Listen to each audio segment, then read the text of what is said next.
secours qui ne manque jamais au temps de la détresse. À lui soit le règne, la puissance et la gloire. Frères et sœurs, bonjour.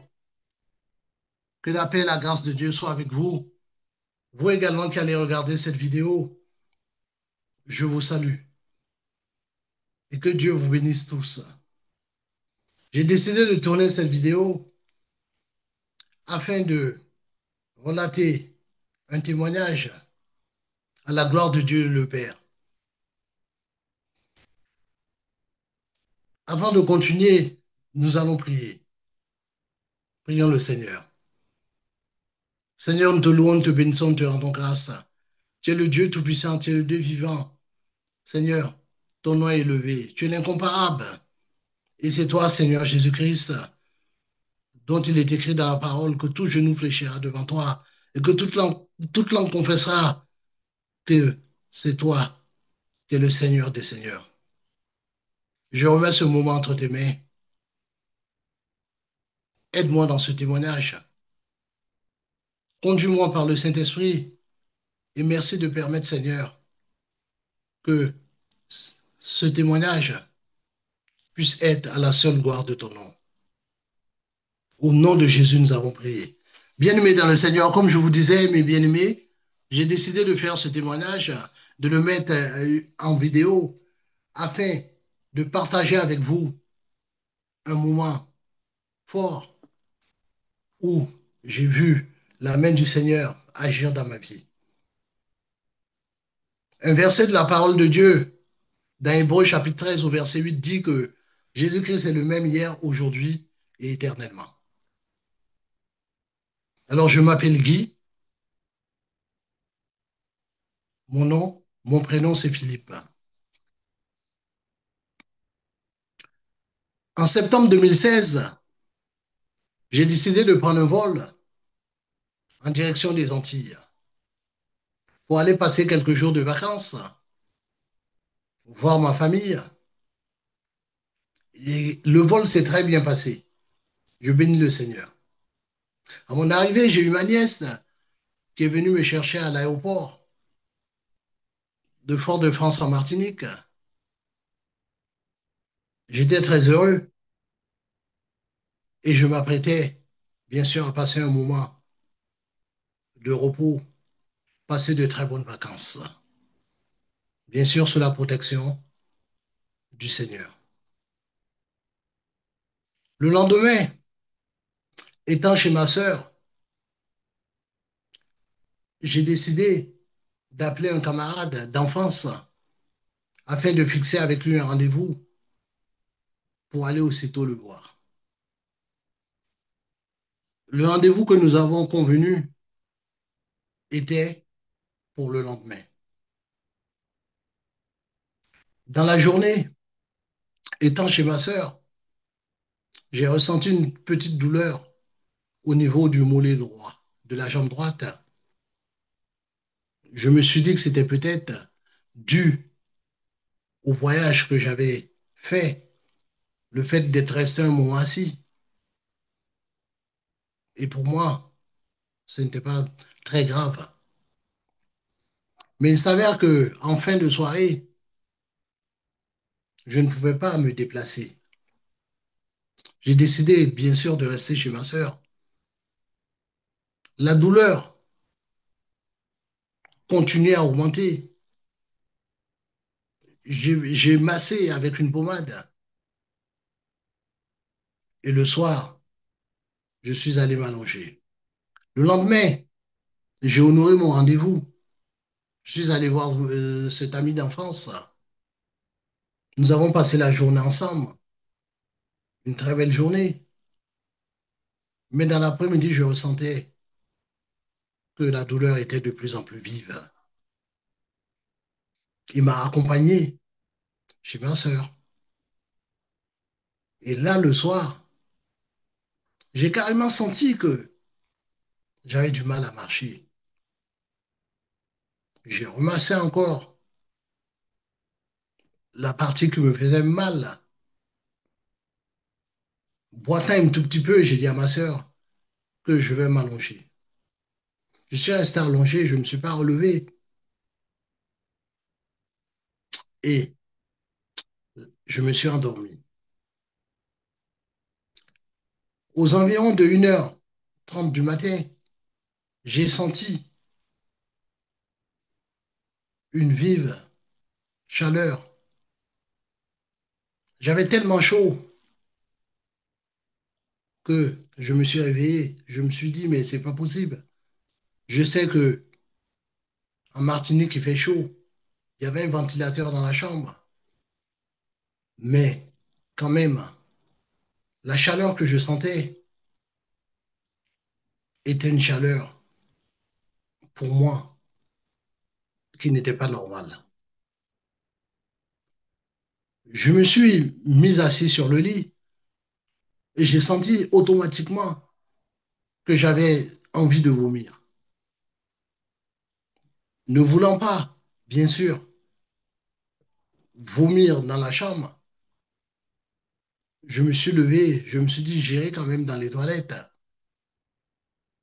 Et en faisant quelques pas, 2 ou 3 pas, je me suis affaissé. Je suis tombé, j'ai dû prendre mon t-shirt que j'avais sur moi et vomir dans le t-shirt pour ne pas salir le sol. Et à ce moment-là, je me suis rendu compte que j'avais le membre inférieur, je ne ressentais plus la douleur dans la jambe, mais j'avais le membre inférieur qui commençait à se paralyser. Et de plus en plus, ça a été rapide. Tout le côté droit s'est paralysé, puis la paralysie a atteint la face et du coup, étant bien sûr fatigué, parce que je me suis senti fatigué à ce moment-là, je me suis rendu compte que je ne pouvais plus. Je ne pouvais plus parler, puisqu'avec la paralysie faciale, mais il fallait faire quelque chose. La seule chose envisageable était d'aller appeler au secours. Ma sœur dormait avec son époux dans la chambre qui était juste à côté de la mienne. Et il n'y avait qu'une seule solution, c'était, par mes propres moyens, bien sûr, d'atteindre là où elle se trouvait. Alors j'ai dû ramper sur le côté gauche et arriver en face de sa chambre avec la possibilité que j'avais, parce que j'avais du mal à bouger le membre. J'ai frappé, j'ai cogné, mais c'était faible sur la porte de la chambre. Au bout de 2 ou 3 reprises, elle a entendu un petit bruit. Elle s'est réveillée, elle a ouvert la porte, elle m'a vu là allongé par terre. Et quand elle m'a vu allongé par terre, elle m'a demandé qu'est-ce qui n'allait pas. Mais moi, je ne pouvais plus parler. Je ne pouvais plus répondre, pas un mot. Je suis resté là allongé. Elle a réveillé son époux. Elle a fait comprendre à son époux qu'elle pensait que c'était son fils qui était là derrière la porte et qui avait frappé. Mais quand elle m'a vu, tout de suite, elle s'est inquiétée. Son époux est sorti de la chambre. Il m'a pris dans ses bras, il m'a soulevé. Et il m'a redéposé sur le lit. Et là, le premier réflexe qu'ils ont eu, c'était, bien sûr, de prendre de l'eau de Cologne et de me frotter avec de l'eau de Cologne. Ils m'ont frotté et ils se sont dit que je vais rester allongé et que ça va revenir. Ce qu'on appelle, bien sûr, aux Antilles, remède de grand-mère. Je suis resté là toute la nuit. Et là, impossible pour moi de redescendre du lit pour leur dire que vraiment, ça ne va pas. Je ne pouvais pas m'exprimer, mais j'aurais fait quelques gestes. Et le matin, à leur réveil, ils m'ont trouvé dans le même état qu'ils m'avaient allongé sur le lit. Ils ont pris la décision en voiture de me conduire dans le cabinet de leur médecin traitant, dont bien sûr, ce médecin commençait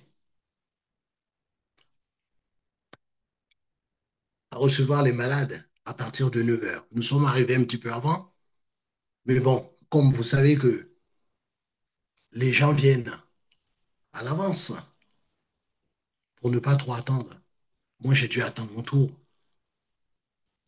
parce qu'ils recevaient les patients à tour de rôle.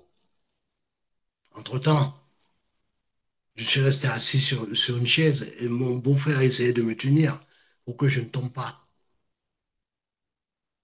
Et quand mon tour est arrivé, il m'a encore porté jusque dans le cabinet du médecin. Et quand le médecin, bien sûr, m'a ausculté, son diagnostic a été sans précédent. Pour lui, c'était urgent. Il fallait que je sois transporté à l'hôpital. Il a fait appel aux pompiers. Moi, de toutes les façons, j'entendais tout ce qui se disait. J'avais les yeux fermés à cause, bien sûr, de cette paralysie faciale. Je vois à peine les yeux quand j'entendais une petite voix. Et puis, je refermais les yeux. Il a appelé les pompiers.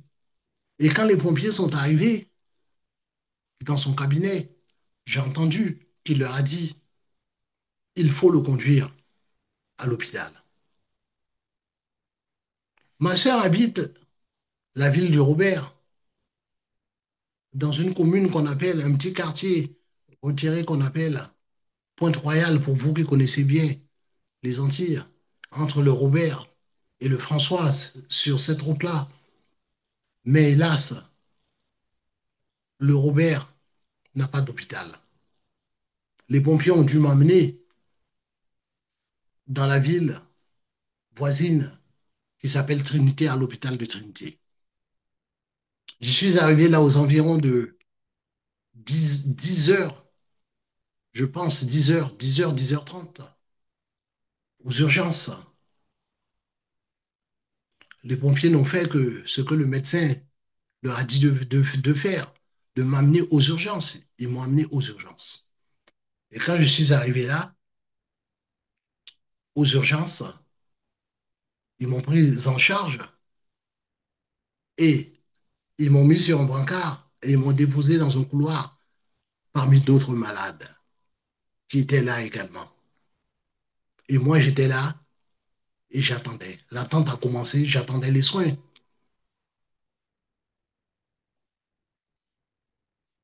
Il y avait ce jour-là une grève hospitalière, un mouvement social, ce qui fait qu'il y avait une pénurie de médecins. J'ai dû attendre. L'attente a été longue. Et à un certain moment, je me suis dit, au fond du cœur, étant bien sûr, comme vous, un enfant de Dieu, qu'il fallait que je prie mon Seigneur. Il fallait que je prie mon Seigneur. J'étais conscient qu'à ce moment-là, je pouvais, bien sûr, partir si c'était la volonté de Dieu. Il fallait me repentir, demander pardon à Dieu pour mes péchés. Et puis, j'ai crié au Seigneur. Je lui ai demandé qu'il puisse, si c'est sa volonté, me garder en vie, me secourir. Après cette prière, parce que je ne pouvais parler qu'avec mon cœur, et avec mon cœur, je m'exprimais, je parlais à Dieu. Et après avoir formulé cette prière au Seigneur, j'ai ressenti une paix totale. J'étais là, j'étais allongé, j'attendais.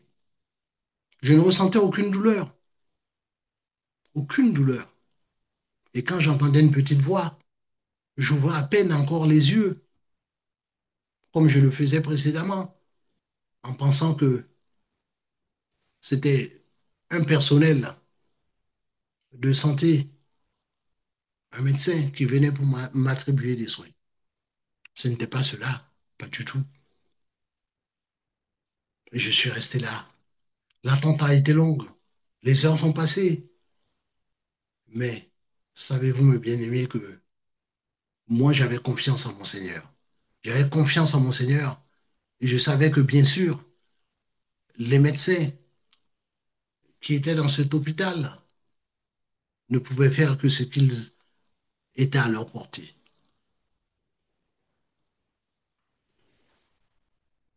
Aux environs de 16h30, ma sœur attendait dans la salle d'attente. Ne voyant personne venir vers elle pour lui donner de mes nouvelles, s'est adressée à la secrétaire médicale des urgences et lui a demandé si on s'était occupé de moi. Et cette dame lui a répondu, étant donné que il n'y avait pas beaucoup de médecins, je- avec le peu de médecins qu'il y avait, et que pour l'instant, j'étais encore là. Aucun médecin ne s'était occupé de moi. Il était 16h30. Elle lui a dit, quand même, allez dire au médecin de faire quelque chose, parce que ça fait un moment, depuis le début de la nuit, qu'il est dans cet état-là. Et après, quelque temps après, une infirmière est venue vers moi et m'a dit, voilà,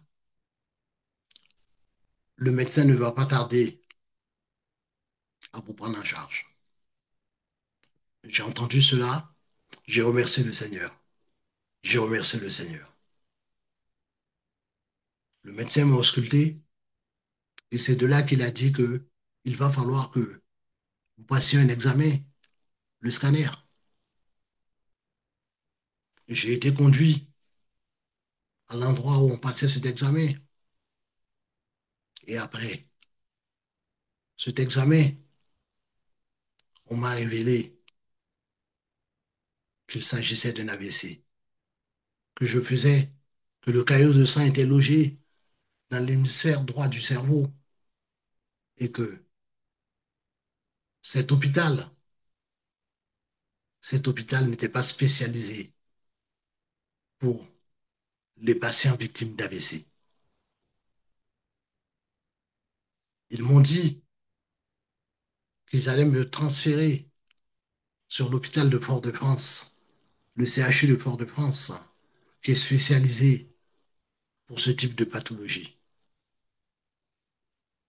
Mais en attendant, je ne pouvais pas rester dans cet état-là.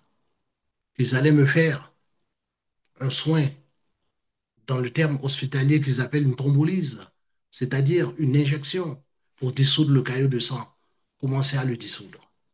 En attendant, bien sûr, que je sois évacué par ambulance à l'hôpital de Fort-de-France. Mais dites-vous, frères et sœurs, que entre l'hôpital de Trinité et l'hôpital de Fort-de-France, le CHU de Fort-de-France, pour ceux qui connaissent ça, il y a bien 50 kilomètres. Il fallait les faire par ambulance, ces 50 kilomètres. Me voici dans l'ambulance, on est en route, la route est longue, et à un certain moment, à l'approche de Fort-de-France, j'ai senti que moi-même, je commençais à me relâcher, tellement que, bien sûr, j'ai attendu. J'ai attendu longtemps les soins. Dans l'ambulance, il y a toujours une personne qu'on met à côté de vous qui surveille le patient pour le tenir éveillé. Et à un certain moment, lorsque cette ambulancière a vu que j'étais presque pas lucide. Elle également, avec les moyens dont elle disposait, elle est venue.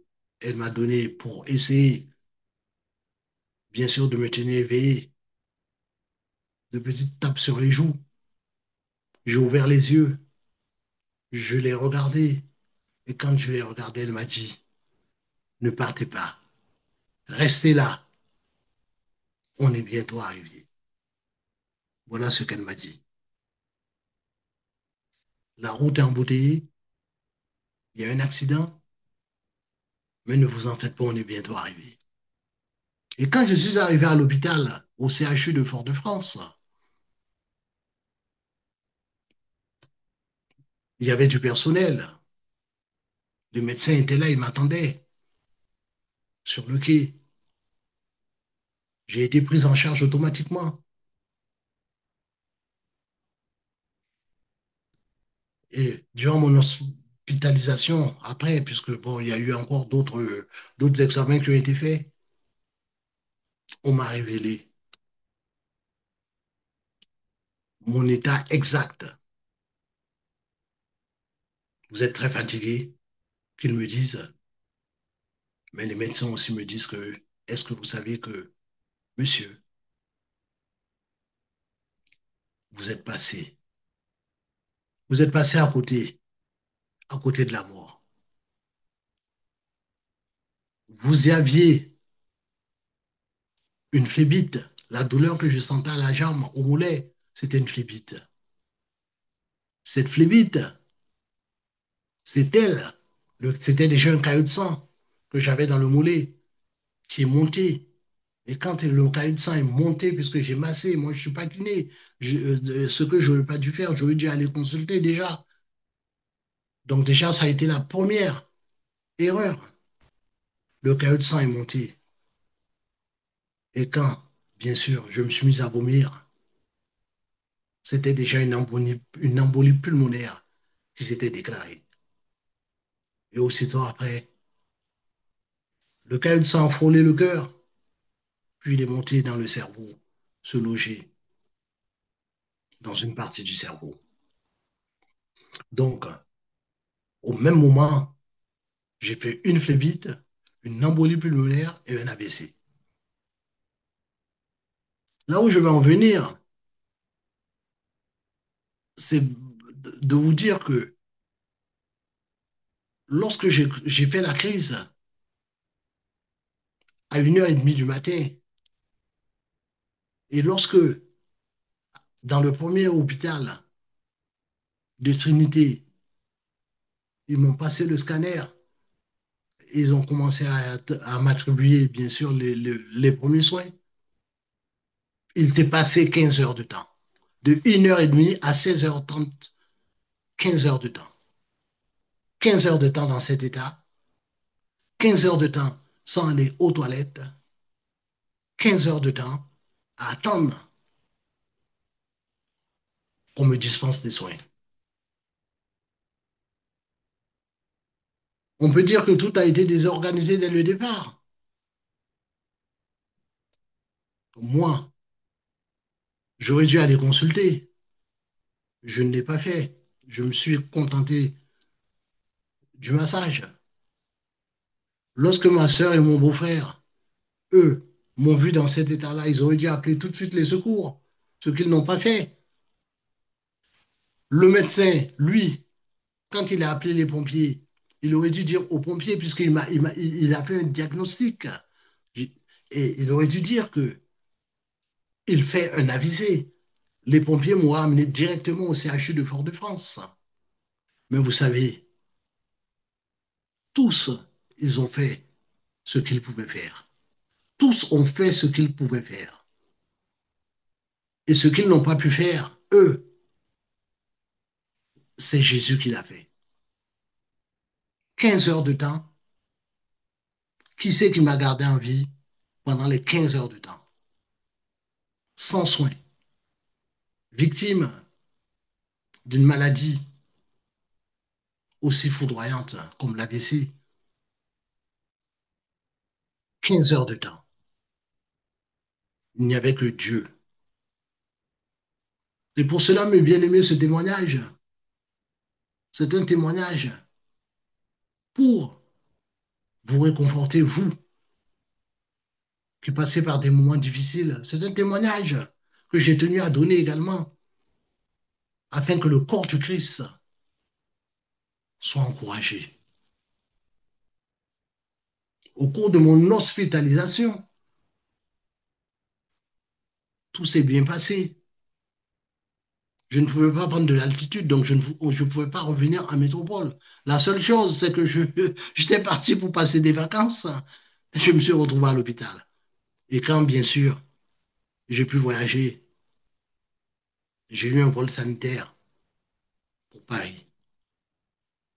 J'ai été admis dans un hôpital ici. À la sortie de mon hospitalisation, lorsque je suis allé consulter mon médecin traitant, qui est un médecin déjà d'un certain âge, ça fait plusieurs années qu'il exerce sa profession. Il avait mon dossier médical. Il avait reçu également le dossier médical que l'hôpital de Fort-de-France lui avait envoyé. Et quand il regardait le dossier médical, il a secoué la tête et il m'a dit, vous savez, c'est la première fois. La première fois que dans toute ma carrière, je vois un homme qui a fait un AVC combiné avec une embolie pulmonaire, une phlébite, qui est encore en vie. Il a secoué la tête.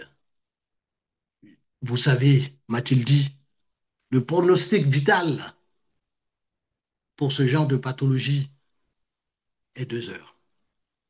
2 heures. Si vous n'avez pas reçu les premiers soins à temps, soit vous en sortez avec des séquelles irréversibles, ou soit c'est la mort. Et quand il m'a regardé dans les yeux, je l'ai regardé aussi, j'ai souri. Et j'ai dit, vous savez, moi, c'est le Seigneur Jésus qui m'a gardé en vie. C'est Jésus qui m'a gardé en vie. Alors c'est pour vous dire, mes bien-aimés, que le Seigneur Jésus-Christ, c'est pour ça que je vous ai dit tout à l'heure, je vous ai donné ce verset, est toujours le même hier, aujourd'hui et éternellement. Je donne gloire à Dieu parce que je sais que si ce n'était pas lui qui était intervenu aujourd'hui, je ne serais pas là en train de vous parler. Je ne serais pas là en train de vous parler. C'est une grâce de Dieu. Voilà pourquoi je vous encourage, mes bien-aimés, vous qui passez par des moments difficiles, par la souffrance, par la maladie, gardez vos regards fixés sur le Seigneur. Gardez vos regards fixés sur le Seigneur. Mais oui, je, je peux vous dire que je n'ai pas de séquelles irréversibles, comme le médecin a dit. Je n'en ai pas. Le Seigneur m'a gardé. J'ai quelques petites séquelles, mais comparé à certaines personnes, je peux vous dire que Dieu m'a béni. Il m'a béni au travers de ces moments que j'ai traversés. Oui, j'ai passé 15 heures de temps, comme je vous l'ai dit, sans soin. Sans soin, 15 heures de temps. Mais pendant ces 15 heures de temps, il n'y avait peut-être pas du côté de la médecine une occasion de s'occuper de moi. Mais le Seigneur Jésus-Christ s'est occupé de moi. Déjà, dès le début. Dès le début, le Seigneur était déjà avec moi. C'est lui qui a tout pris en charge. Ce que les humains n'ont pas pu faire, le Seigneur a tout fait. Voilà pourquoi, mes bien-aimés, au travers de ce témoignage, je vous encourage.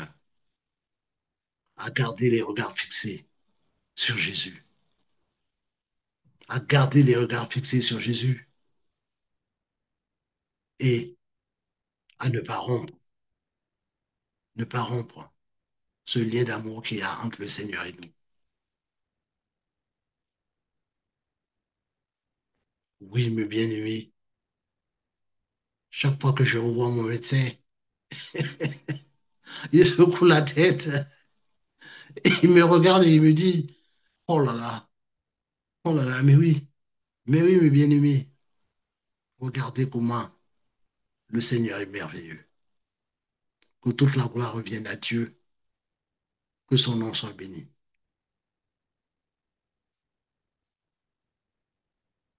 Salutations à vous, mes bien-aimés, et puis gardez la foi. Amen.